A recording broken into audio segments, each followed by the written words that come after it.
Thank you very much, Jeff. It's 8:16 now, everybody, and we talked about this story a little bit earlier in the morning. Many dogs across South Florida are experiencing paralysis and even death for chewing on dead iguanas. So how do you keep your pets out of these dangerous areas that might harm them? We're talking about this morning. Dr. Matthew Toia, Chief Veterinary Officer at Pet Labs MD, is here to talk about it. Dr. Toia, good morning. Good morning. Thanks for having me here. All right, so we recapped it a little bit. So let's just talk more about it. What is happening? Talk about botulism and what is happening to these pets. Well, this is a very strange and unusual thing that happens. This cold weather we're having.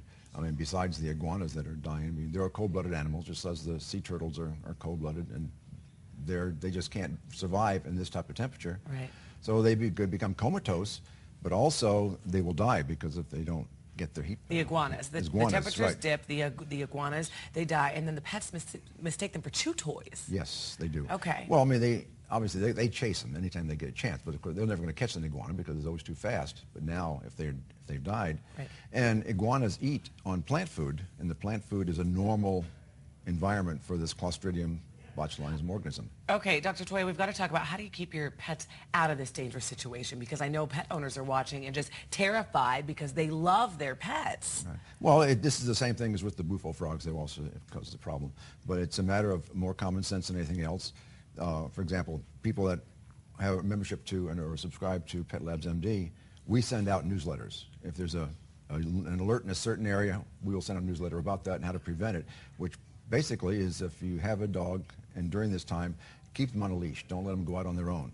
Okay. If you take them to a public area, you're going to need to keep them on at least one of those 16-feet leash where you can determine where they go, because these animals, the reptiles, are going to be in the bushes, and if they go in the bushes and find it, you're not going to be able to get them out in time. Now, hopefully it doesn't get to this point, but are there warning signs that pet owners can look for in their own pet and what to do if, God forbid, something happened? Well, if they see this, or if their pet comes home smelling to high heaven because it rolled in something, and that happens all the time, the incubation period is anywhere. It can be a few hours to a day and a half or 2 days. But if you see the animal start to get very lethargic, it becomes weak in the back end because the toxin is a muscle paralyzing agent, and it interferes with the nerve impulse to the muscle. So the back end, they become very weak. Their eyes will droop. Their vision becomes blurry, which may to the owner appear to be they're becoming blind because they really can't focus on anything. These are the early warning signs. Okay. The later signs that are what causes the death is because it also, if it creeps up the body and paralyzes the muscles that control the lungs, then they cannot breathe. Okay, so timing is critical. Take them to a veterinarian. Yes, right away. Dr. Toia, thank you for being here. We do appreciate your insight. Thank you very much for having me. And I hope people will listen and pay more attention, watch their pets, and if they're out in the yard by themselves, go out in the yard first and make sure there's nothing that's in there that can hurt them. All right, Dr. Toia, thank you again for more information on how to protect your pets from harm. And Pet Labs MD also, we have more information on Pets MD. Visit southflorida.com, click on the Go button.